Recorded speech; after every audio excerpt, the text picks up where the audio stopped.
Hi, everybody. Welcome to a very special edition of Norland Unwrapped. We're just going to wait for everybody to log on, so just bear with us for a few moments. Make sure the numbers are going up as they are, so that's great. My colleague Dan is waving frantically to me to say, yes, that's good. Yeah, numbers are going up, so that's brilliant. We will start shortly because we've got a really, really good session to get through. And we won't delay any sooner, so let's have a look. No, they are definitely going up. That's great. Give it a few more moments.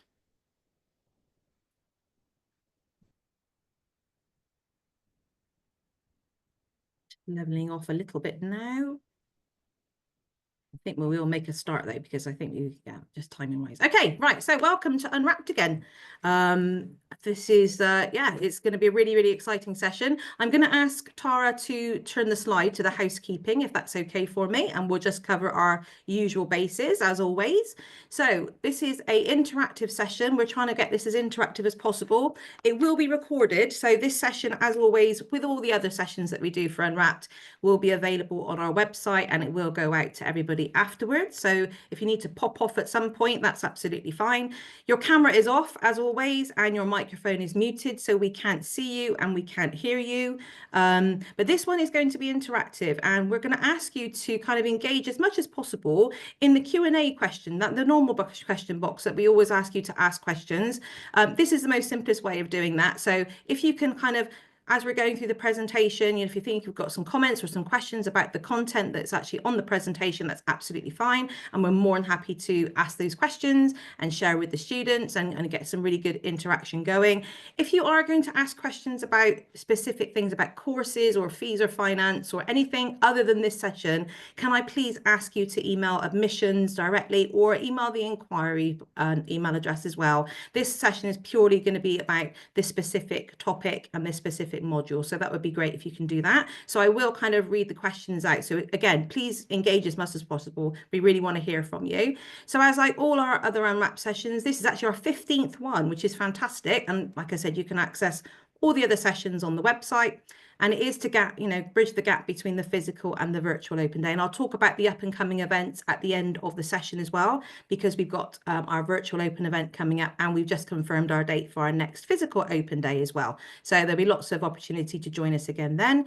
As I said, they're all available on YouTube and the website as well. So I'm going to kind of go off now. I'm going to pass you over to Tara, who is going to lead our students, and we're going to go through this session this evening. So hope you really enjoy it. I'm really excited about it. I'm really, it's going to be a really great session. I'm hoping to learn lots and lots this evening. So it's over to you, Tara, to start the session. Okay, wonderful. Thanks, Kate. All right, so hello everybody, and welcome to this evening's taster session. And essentially, I'll just briefly introduce myself. So I've been working within the early years capacity in education as well for 25 plus years in a management consultancy and inclusive sense, and very much the practices that I've carried out throughout the duration of my work has been very much focused in terms of the values and advocating for the voice of children and young people particularly. Okay. So yeah, and in terms of research currently, I'm very much interested in terms of teaching pedagogy, how we approach what we know about children, the theory, applying that theory and into context to the practice that we actually do, identity in society, and reflexive practice. Okay. So I think what I'd like to do at this stage is then, and just give you a sense of, what we do as lecturers in terms of as a Norland lecturer, if I may. We aim to work with students in really supportive ways. And as I said, I've worked in terms of pedagogy. I'm a trained Montessori practitioner, and I've done that for the better part of over 20 years.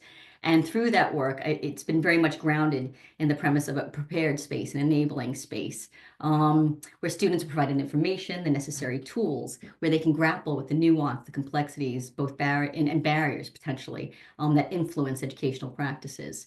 So very much through a collaborative space, we aim and work to discuss, debate, research together, and create meaning, okay? And really essentially bridge that theory and construct practices in a reflexive and reflective way. Yeah.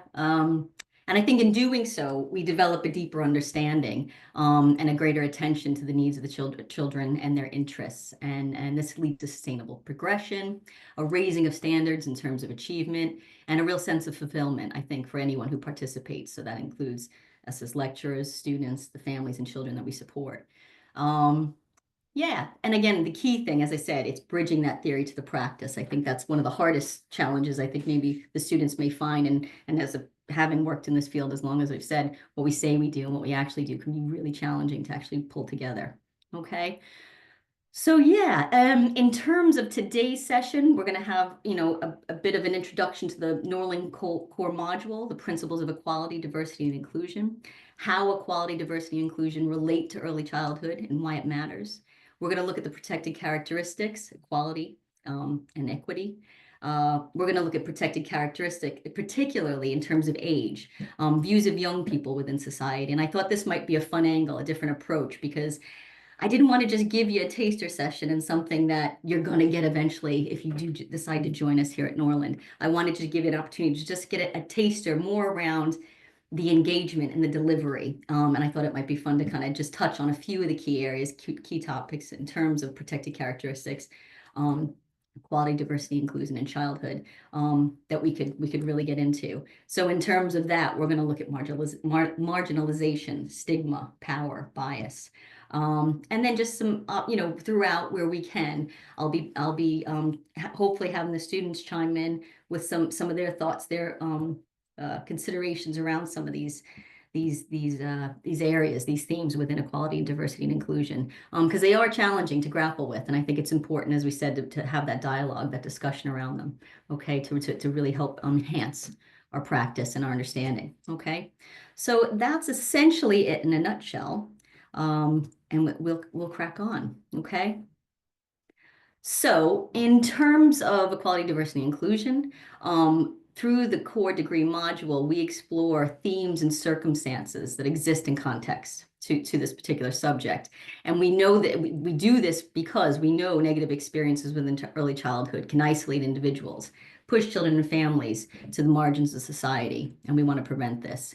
And we want to, however we possibly can, increase disengagement within education. As we know, it can cause a disengagement with education and care, and that's a real concern for us. We want to ensure that we accommodate for inclusive practices.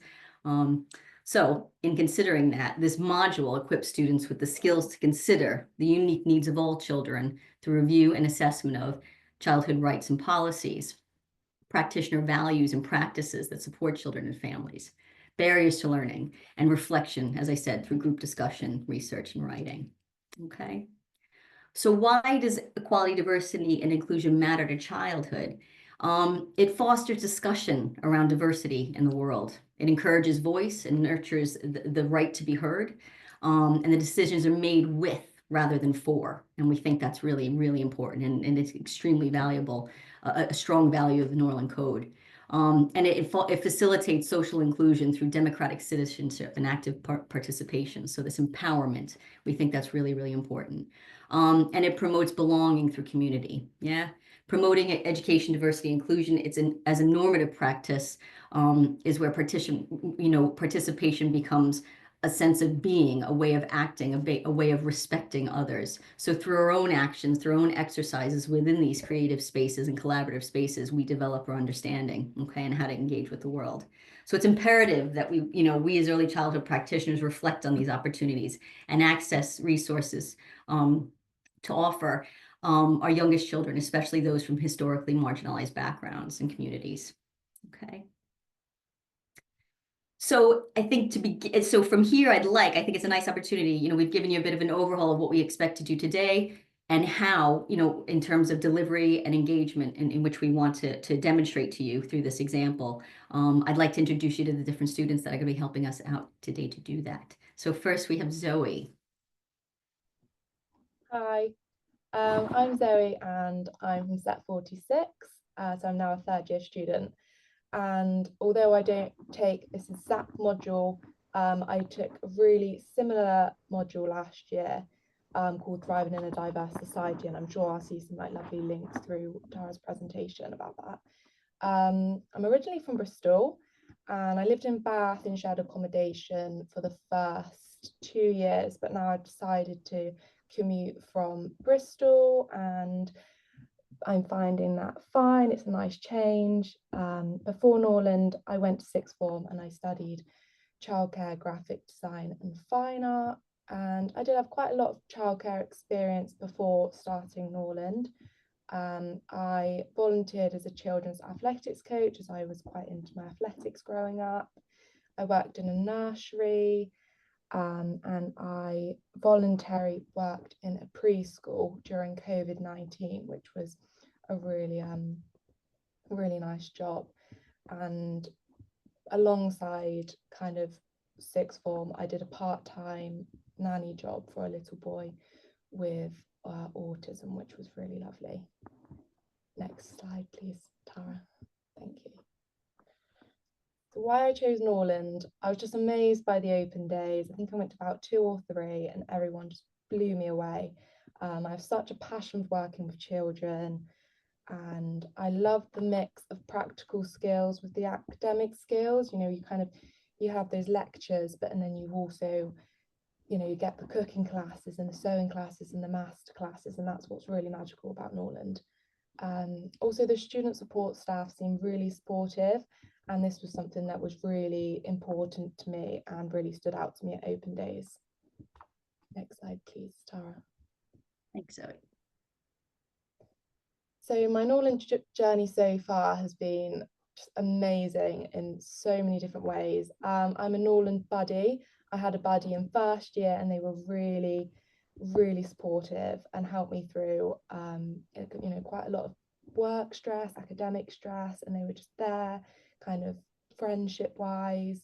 So I wanted to become a buddy myself, and I recently completed my 6-week residential placement in London, and this was just truly amazing. I've never really branched out from Bristol, so to go to London to look after children was just really magical, and I made some really magical bonds with the family and the children.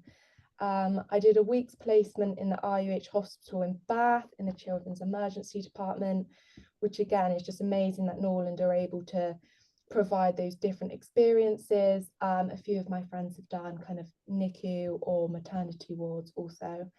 And I also did my first nanny job abroad this summer, which was just amazing.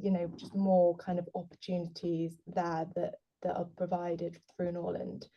And I have lots of work and job experiences outside of Norland, one of which I got from the job shop. And yeah, and then the lecturers are just supportive, and they always put time aside to help you. There's student support, you can book one-to-one kind of slots. So many great experiences, also including I went back to my sixth form to do a talk on Norland a year ago, just around a year ago, I think. And this was a really great experience for me, just stand up in front of people and talk about how far I've come, and the fact that I was, those students sat in that seat watching a student come in to do a talk from my sixth form from a few years before, which was just really magical for me. And yeah, I've just made some really amazing friendships. So yeah, that's a little bit about my journey so far. Great. Thanks, Zoe. Okay, and next we have Alice. Hello everyone, my name's Alice and I'm Set 47, so I am in second year currently, and I have done Tara's module on equality, diversity and inclusion. We were the first year, and it was really interesting, so I think it's going to be a really good talk. I grew up in North Yorkshire in the countryside, and I haven't had a lifelong interest in working with children. It kind of crept up on me. I loved art, and so I started volunteering with a children's art club at my local library, and realized that I really like working with children, and this was really fun, and it kind of catapulted me along this path. And then I went to work as an au pair for a few months in Stockholm in Sweden, and that was really good too. Then I took a little bit of a break and I managed a cafe and was a cook there. And I've come to Norland after doing an access to higher education degree online in social work, because I didn't previously have A levels, and I found out about Norland and I thought, well, I have to go there. How do I get there? And this sort of fit in really nicely. So yes, I am a mature student. But that's been really good, actually. It's been really nice to come to Norland with that bit of time in between. I currently am a student library helper, which I love. It's a really lovely role. So if you do come to Norland, then if you see the job advert come up, then definitely have a look. You get to know all the books in the library beforehand, which is super useful for assignments. And this year I have become a student experience representative for my set. And so that's exciting too. And I'm looking forward to see where that goes, because this is my first year doing it. Great, thanks, Alice. Okay, and finally we've got Chloe. Hello, my name is Chloe. I'm in Set 46. I am 24 years old and in my third year, so I did start Norland also as a mature student. I'm originally from Western-super-Mare, so it's about an hour from Bath, so it's not too far, but I actually do live in accommodation, and I've lived in accommodation all 3 years. So after my GCSEs, I studied A levels in art, English language, and textiles. And then I was looking at university options, but decided to work in a local primary school to me first to gain further experience and just decide what path I wanted to go down, what I wanted to do. I actually spent nearly 4 years there in the end because I really enjoyed it. I loved working with the children. And it was such a great experience as I was a teaching assistant. I worked with the special educational needs children as well as a one-to-one. And I also ended up running the after school club in the end. So that all came with a wide range of experience that drew me to the path of Norland in the end.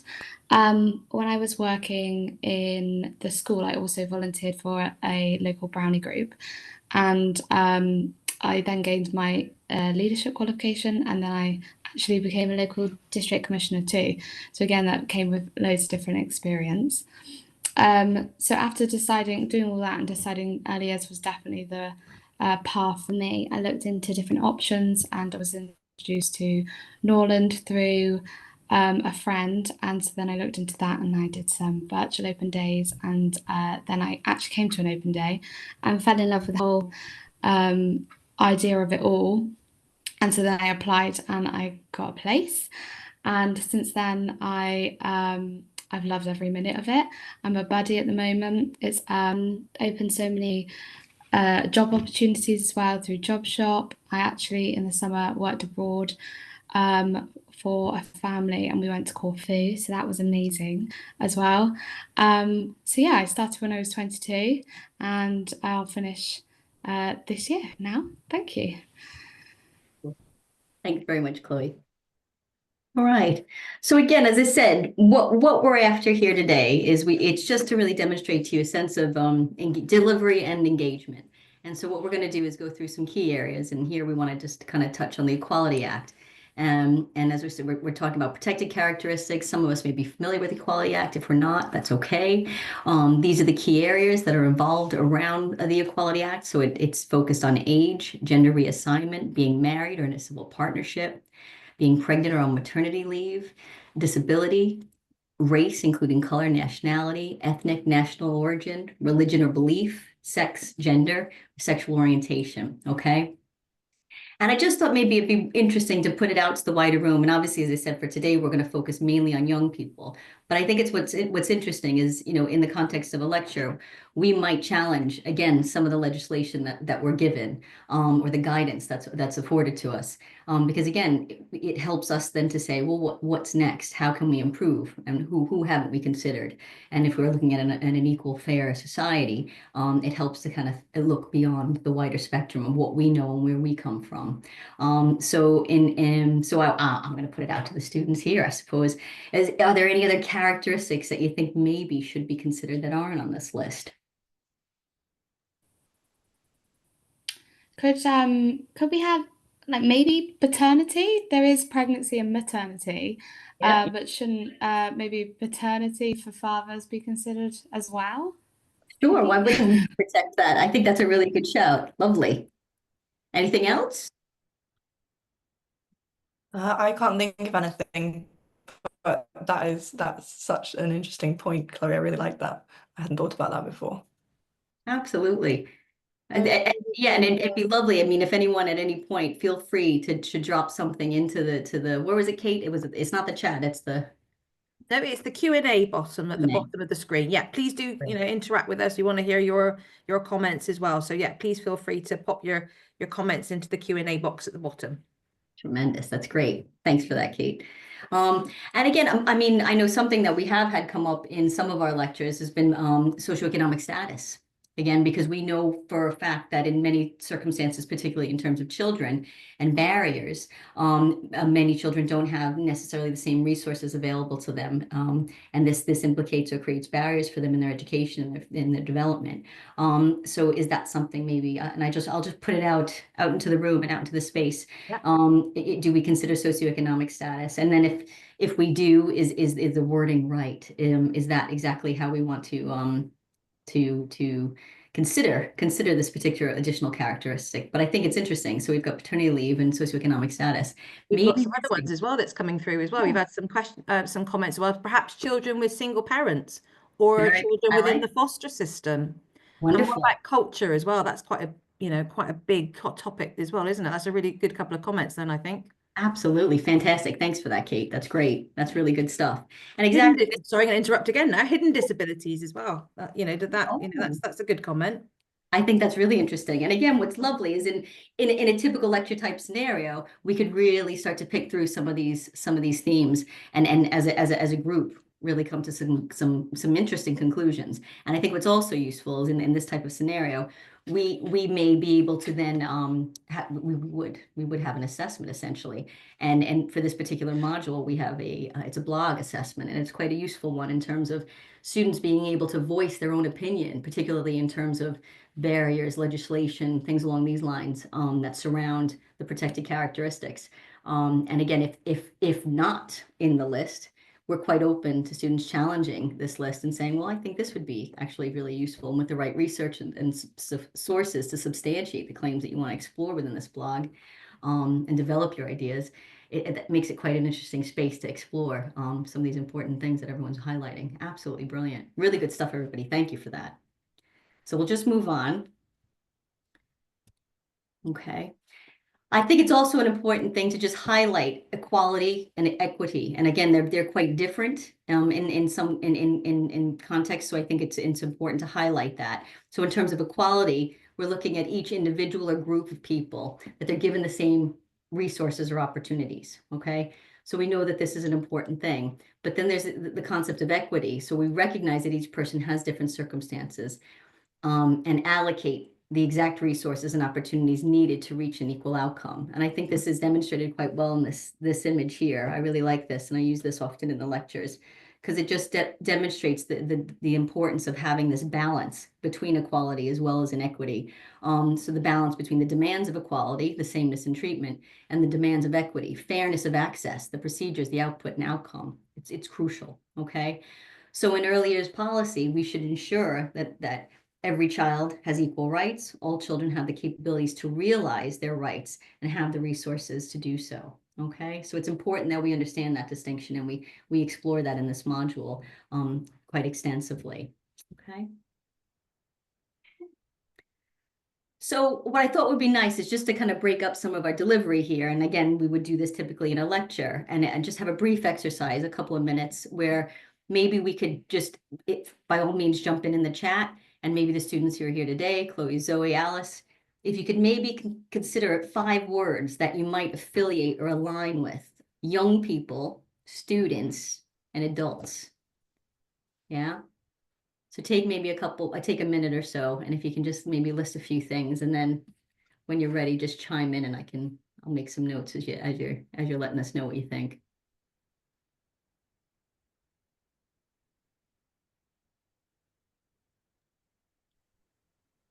I think for young people, two that come to mind for me, and they kind of juxtapose each other is opportunity, but also struggle at the same time.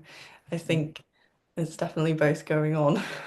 Okay, and in what capacities? Can you explain that to us a little bit?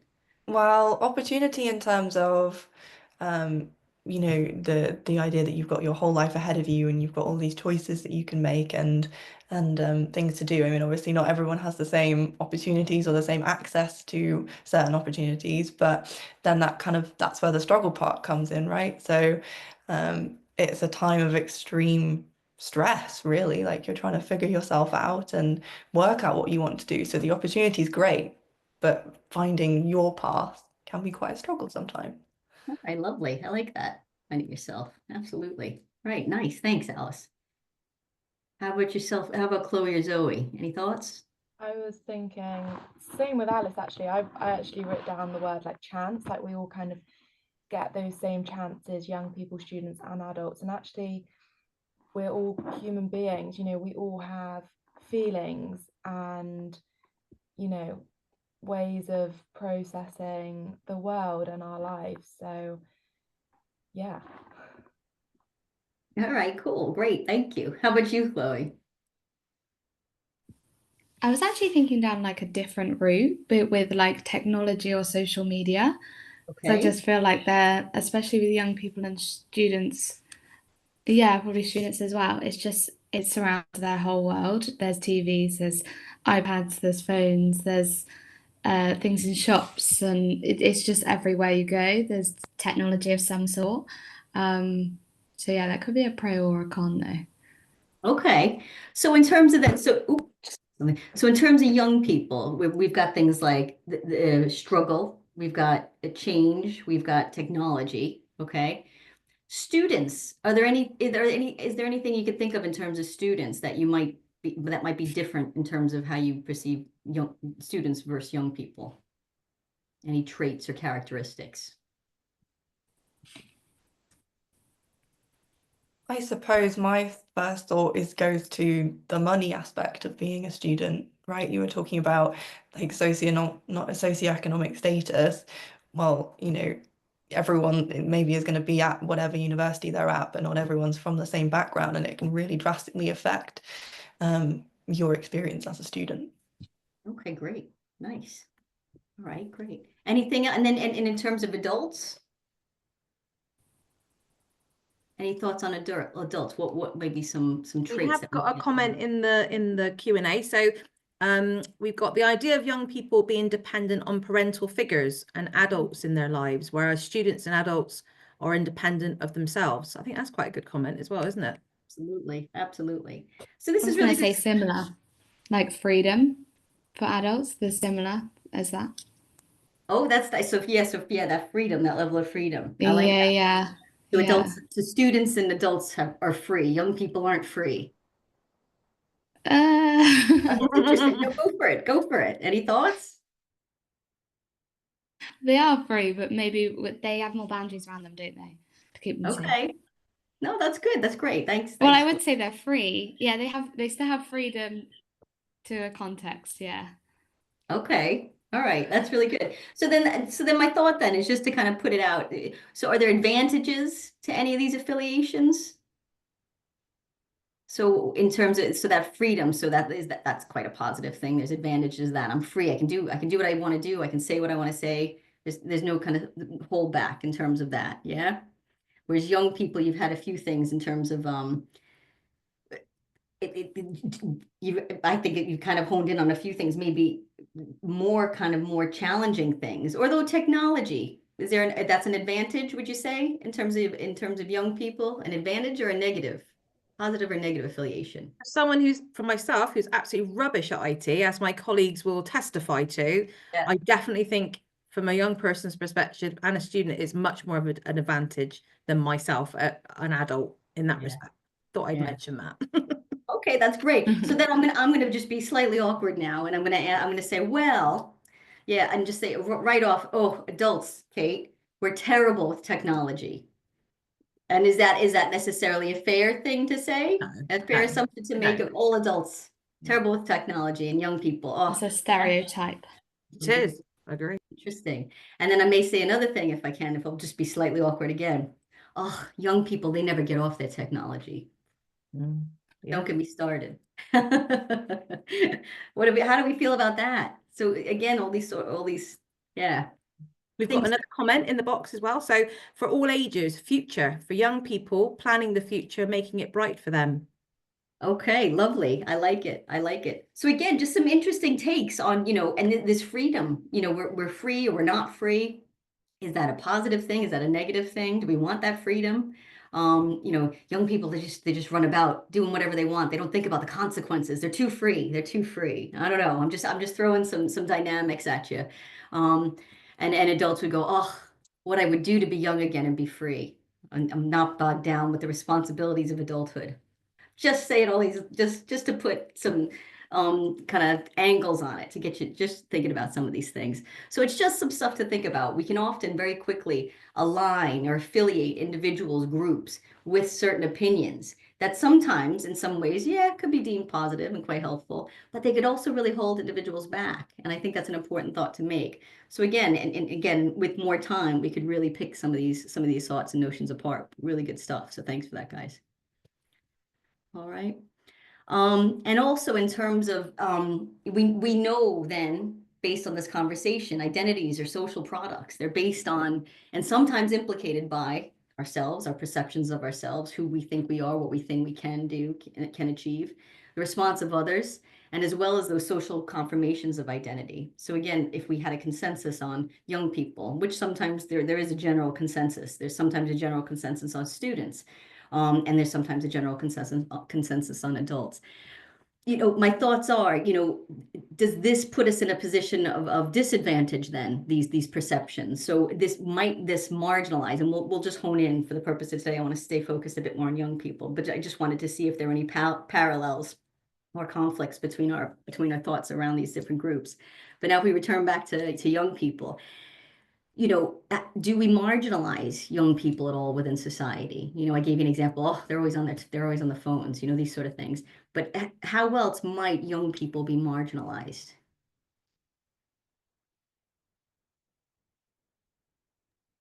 I was just thinking about the comment about freedom, in that it's kind of a double-edged sword sometimes when it comes to young people, because it's people, older people might sort of idealize, oh, they're young and they're free, it's lovely, but actually sometimes you can feel really restricted as a young person. Your life is quite scheduled oftentimes, and there are things in it that you're not allowed to say in, or you're not in a place to decide about your own life, and that's not particularly free. But people might dismiss your feelings of anger at that, potentially, because they've got this sort of general idea that, well, you're young and you're free, wait till you get to my age. That's very I think unfair. that's a really interesting point, Alice, because I think also too, you think in time and context history, my experience as a student, and if I could describe that, I won't, but if I could, it would be very different to what you guys face today. So I could make lots of assumptions about students based on what I know and my experience, but I also know you guys today have very different pressures than the ones that I had, or maybe Kate had, or anybody else maybe in this call might be worth thinking about. So again, we're very quick often to throw, oh, well, this is what it was like to be young. I know what you're dealing with. But do I really? Do I really? And I think, these types of opportunities where we can sit, listen to each other, think, hang on, there's something to be said here.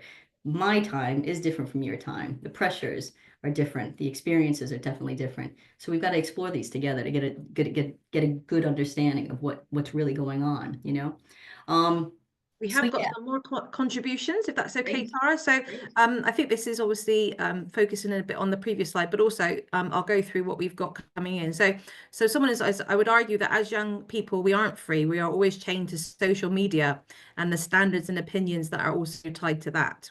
And we've also got not allowed opportunities. And I think you mentioned about, the way we have to choose our career path by 18.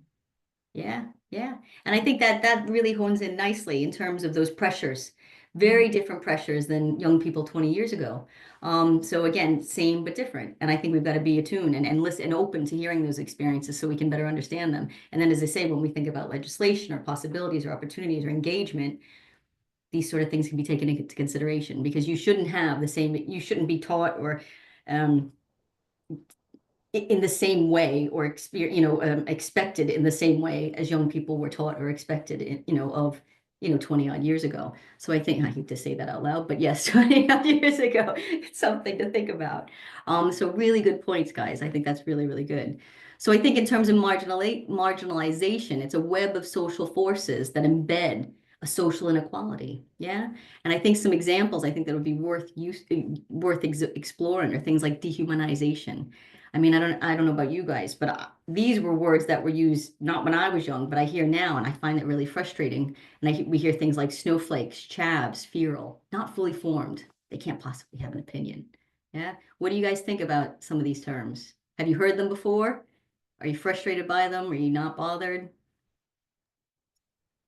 I hear snowflakes and it makes me so angry, because it's not, I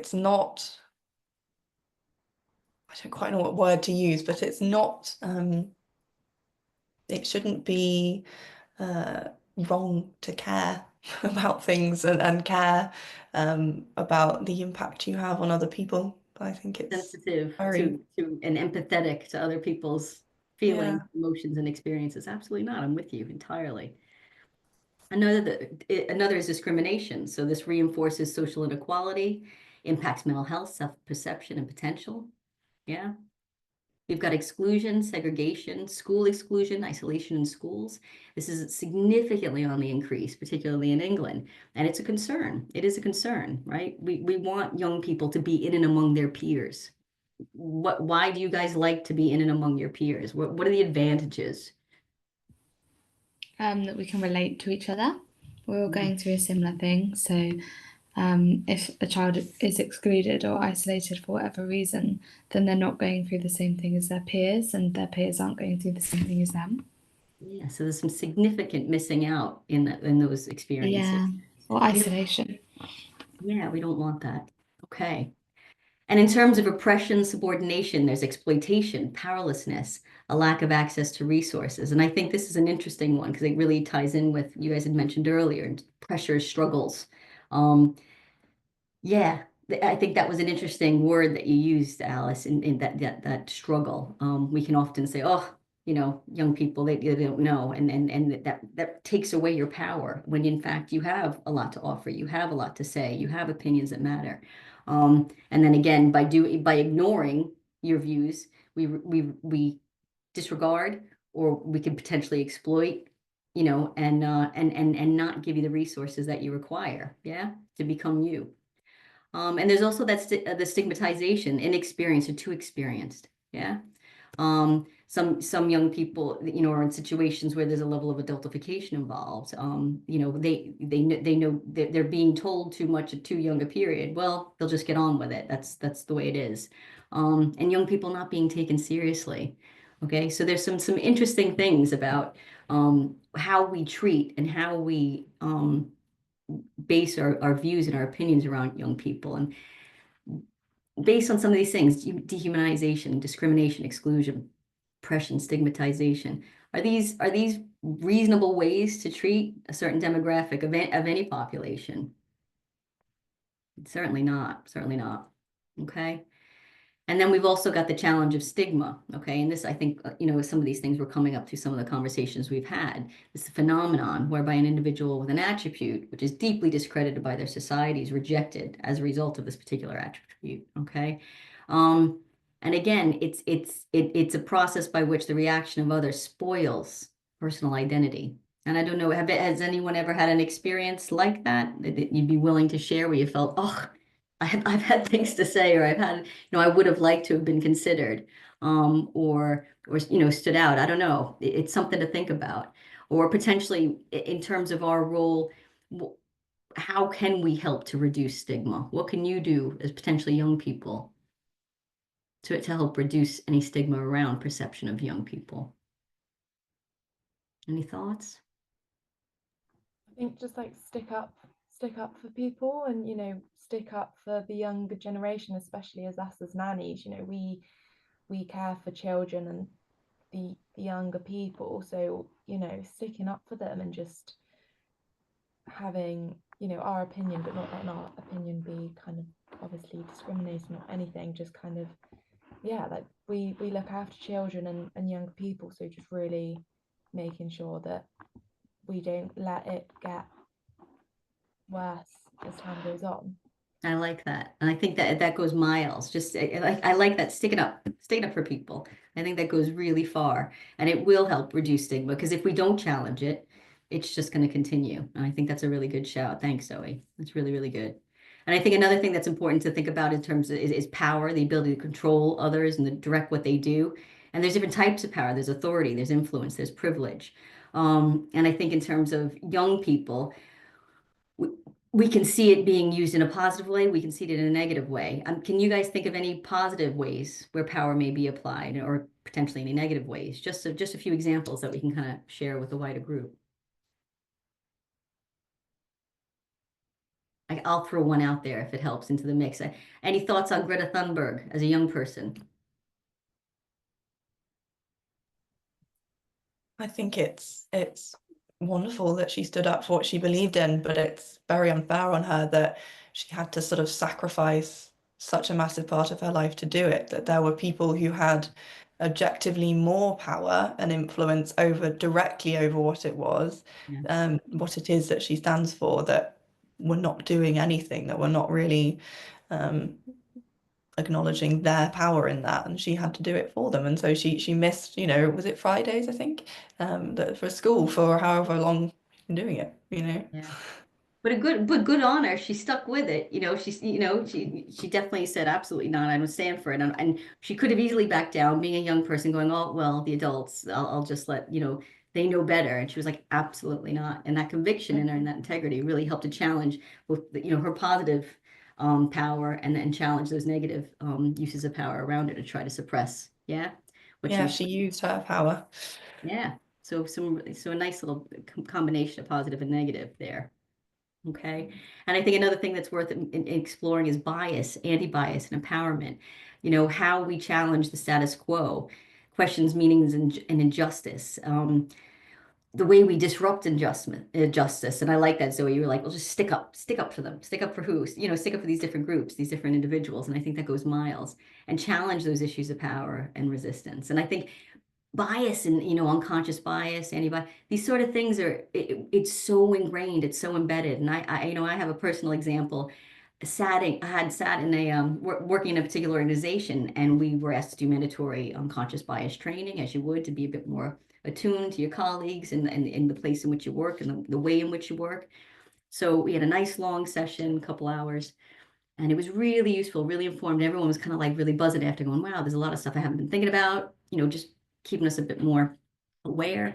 And we thought, okay, great. And the same individual who delivered this training, in the same breath, it was just so disheartening. The last 30 seconds went, okay, so if you find any of this stuff really interesting, you think it's really useful, I highly recommend, there's a few bits of resources, a couple here, top 3, I'd say 1, 2, and 3. By all means, help yourself, have a look, do some further reading, really good stuff. That said, she then followed up with saying, but the first one, just be mindful. It was written by an American, and I was the only American in the room. And I just thought, hey, wait a minute. We just talked for 2.5 hours about unconscious bias. That's how ingrained it can be. These opinions we have of individuals, these opinions we have of groups, and not even after 2.5 hours promoting unconscious bias, and not even hearing herself to say this at the very close was a real eye-opener, and saying, wow, there's so much work still to be done in terms of how we stick up for the people around us and the marginalized. Yeah. So it's important work, and not easy work. Okay. We've got a couple of people who's obviously listening, and so I've got a couple of things about that. So I think also educating others, trying to get rid of the stigma of by education, also persevering and not giving up too. I think Greta's definitely that. Yeah. And also unfair reward systems, not just discipline systems as well. I like that. I like that. Some really good stuff, guys. Thank you so much for chiming in, because that's really helping to build on our idea base, and in a way we can challenge and move forward. Yeah. So that's really, really good. And again, as I said, I want to just hone in, particularly like in terms of our module, Equality, Diversity, Inclusion, we would focus on the UN Convention of the Child. And particularly for this session, we're looking at, I'm thinking young people, this freedom of association. Okay, so this is Article 15, and it makes clear, like all people in the world, children and young people have the human right to associate, gather and associate in public spaces. Okay, we should make sure young people meet with friends, join groups, organizations, these sort of things. And I'll just put it out there. Do we feel we have enough spaces for young people to congregate? We used to have a lot of youth clubs. We used to have a lot of, different organizations where young people could gather. And I think there's still significantly amounts of good work going on. But I think also there's a level of less funding available for these sort of spaces in terms of youth clubs and things like that. So I just thought I'd put it out to you. I mean, as a young person, I can remember any potential open space. It was a field, it was a beach, it was a woods area, a car park. We would gather and just, get together and hang out. And as you said, the importance of those spaces of just being together, being young people together and talking about the things that mattered to us was really, really important. So, just thinking, do we do that enough for young people? Okay. And I'm just going to be a bit awkward here, and I'm just going to throw this into the mix. So we know, and in terms of a human right, young people should have spaces to congregate. But there's an interesting thing out there, and I'm not sure if anyone's heard of it. It's called the mosquito. It's a device that's used. It's an anti-loitering alarm, and it's legal to own, legal to use, but it works at a frequency and at a pitch. So it'll be outside a business or somewhere. And it works at a pitch that it's off-putting, that only young people can hear. As we get older, we can't hear this pitch. We won't pick up on it. So we're not sensitive to it. And I just want to throw out, just to be a little awkward and knowing what our rights are, young people's rights are.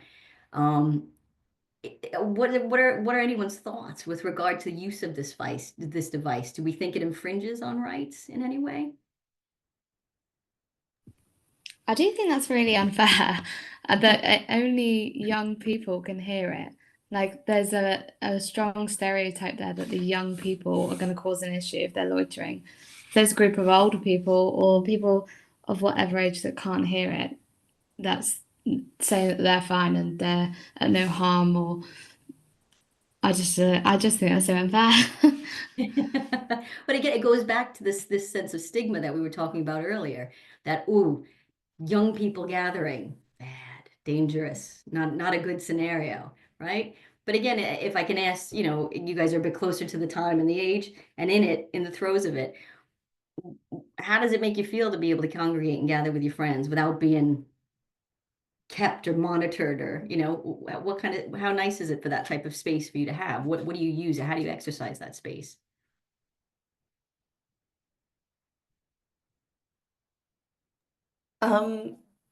I mean, nowadays it's a bit different, obviously, because I'm older and I've got access to my own money in ways. But I remember when I was like a teenager, feeling like there was nowhere that I could go and just be.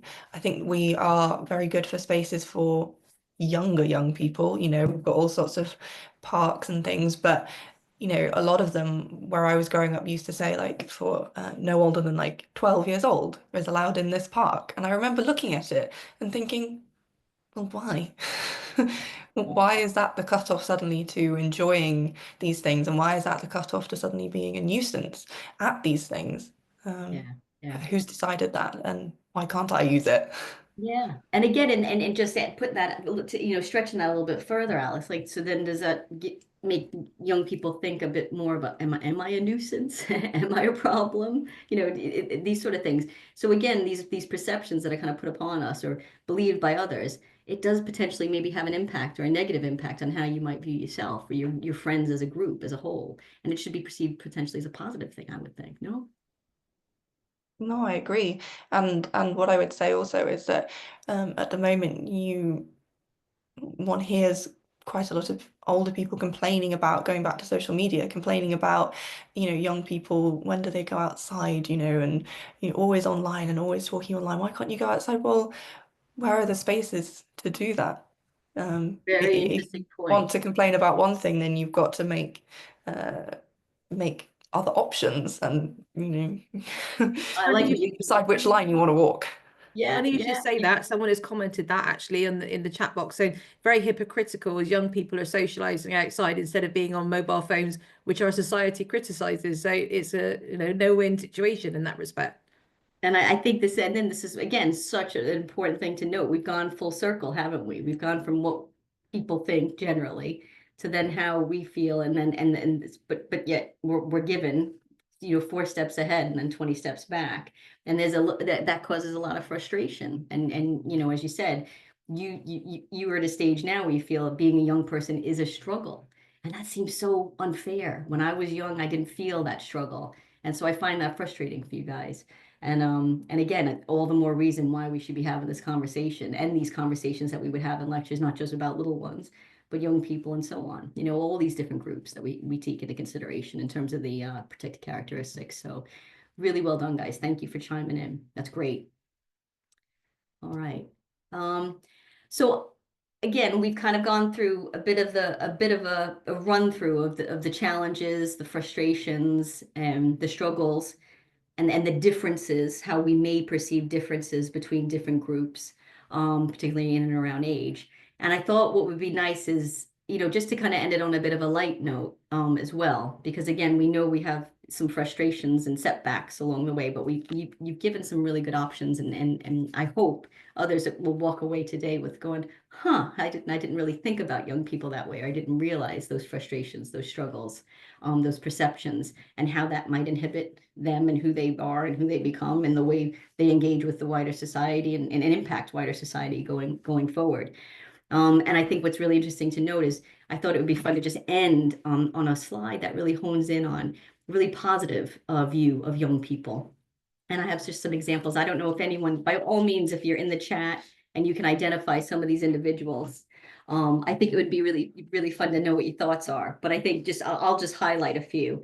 So we've got Blaise Pascal. He developed the calculator, age 19. I mean, I can't even imagine. I just think it's amazing. Phyllis Wheatley was the first female African-American poet, age 20. Alexander the Great conquered countries at 18. Mozart wrote his first symphony at 8. Marquis de Lafayette helped the British North American colonies win their freedom in the Revolutionary War in America. You've got Joan of Arc. She's the defender of France, age 17. Mary Shelley first published Frankenstein at the age of 20. Nadia Comaneci, an Olympic Victorian at the age of 14. Bobby Fischer, a grandmaster at 15 for chess. Louis Braille developed the Braille language for the blind at age 15. Barbara Johns, activism, which was fantastic, impacted the Brown versus Board of Education decision. She did that at the age of 16. And again, that helped influence the whole segregations in schools and work towards a more equal, equitable access to education in America. And I think that's just amazing. And then you've got Malala, youngest recipient of the Nobel Peace Prize, age 17. Thank you very much. So I just think, yes, we have our work cut out for us. Yes, there are many challenges, but I also think through these guys' example, I think whether it's whoever, those other than young people, perceiving young people, setting up the parameters of the way in which young people can interact, engage, exist, become. These guys should be a really good and strong reminder, I think, of what we're actually capable of. Well, I say we. I like to throw myself in the mix. Young people, what young people are capable of. And I think that's a really important thing. Okay. So well done, young people, and keep being amazing, because you guys have so much going for you. Okay. And I love this quote. Now I'm going to end on this, but I've got a few other little things I just want to hone in on after this. But it's a nice quote to essentially wrap up with, and it's from Paulo Freire. The teacher is, of course, an artist, but being an artist does not mean that he or she can make the profile shape the student. What the educator does is in teaching is to make it possible for the students to become themselves. And I think it's so important that we offer this type of a space, a forum in which students can learn to not only about themselves, but about the wider world and how they can challenge stigmas, marginalizations, all these sort of things that we face so much today, and as we always have, unfortunately. But I think what's nice is throughout today, we raised some points and highlighted in terms of the significance of equality, diversity, and inclusion. And I think what's useful is although we highlighted on young people, I think it's fair to say this one protected characteristic could apply across the spectrum of characteristics, yeah, given the time and thought. And I think that's important. So our views of ourselves, wider society, they impact the work we do, yeah, and the difference that we make. So it's imperative that we actively seek to engage dialogue and partake in experiences that help us develop our understandings from the places that we come from or know. And it's not an easy place to put ourselves in, but I think it's a really advantageous one. And I think discussion and engagement are those first steps. Yeah. So I think we've done well here to consider some sound possibilities for change. And I think you guys did a stellar job with that. Thank you. And I know the time of day is tricky. You've been busy, you've been at placements, you've been in classes. So thank you so much for engaging. And even the wider group, we really appreciated your time and your input today because it was a bit tricky managing that in the chat. But thanks so much for doing that because I think it really enriched the discussion. We've got some comments. Is actually just coming back to you. So one of our attendees says that Malala is such a personal inspiration to her. So she and I are they're both Pakistani. She's such a role model to me as a young person. Her fight for girls and Nobel Peace Prize is phenomenal, which I think, really resonates. And we've also got all young people achieve with their personal circumstances and situations. For example, a child being an adult carer. Absolutely. That's a really good point as well, isn't it? Absolutely. A lot of credit there to young carers. Absolutely. Brilliant stuff, guys. Well, thank you so much. That's all I can say, from here. And I hope you were able to get a sense of, as I say, we didn't want to teach you something or deliver something that was essentially what you're going to maybe inevitably get. We hope we see you in future. That would be wonderful. But maybe, as you say, just give you a taster on the engagement side of things, the level of discussion, the dialogue, the research that comes with the content, as well as good as it is to give content. We think we should construct our learning together in Norland. And I think the students did a great job, and yourselves as well included, did a great job of demonstrating that today. So given more time, what we could have got into. But I appreciate what we managed in the space we had. So well done, everybody, and thanks again.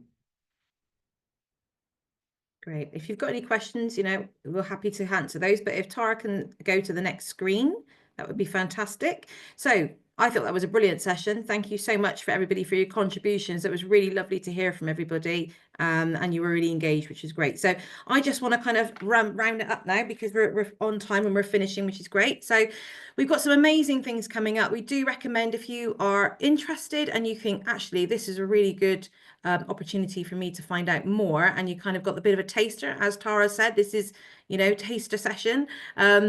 Do come along to our virtual open event. Now, this is going to be online. It will be in the evening. So it's going to be on the Wednesday, the 20th of November between 5:30 and 7:30. So we would love to see you join us for that. You can sign up on our website and we'll have the full Discover Norland presentation. You'll also get to hear from students as well, talk about their journeys, and there'll also be a Q&A at the end. So there's a great opportunity for you to ask more questions. Our next on-site campus day open day is on the Saturday, the 17th of May. Put it in your diary because it's the Eurovision Song Contest final as well, just to pop that into the conversation. And that's a fantastic opportunity. We do highly recommend if you can come to an on-site one, that will really give you the Norland experience. And I think some of the students said earlier on that they came to open days and it really cements, whether that Norland is the place for you. And even if you just want to find out a little bit more about us, because we're so unique and we are so different. So do come and join us for that. You can book onto that. that's live on our website. The rest of the Norland Unwrapped sessions, we're just confirming those sessions. We've got some really exciting ones coming up as well, and they'll be available online as well shortly. They'll get launched on social media, so just keep an eye out for those. As always, do join us on the mailing list. So sign up to the mailing list because you get to hear about exciting things going on, videos and, you know, lots of things, lots of content. So it's a great way to keep you engaged, really, and also to, you know, you can hear what's going on at Norland. So that's it for now. We've kind of finished on time, which is fantastic. I want to say a huge thank you to Tara, to Alice, to Chloe and to Zoe for really giving up their time and taking part in the session. I've learned absolutely loads this evening, and I hope you'll go away with learning something as well. So I want to say thank you very much for your time. We'll join us again, obviously, for the next Unwrapped, and take care. Thank you ever so much, everybody. Bye-bye. Thank you.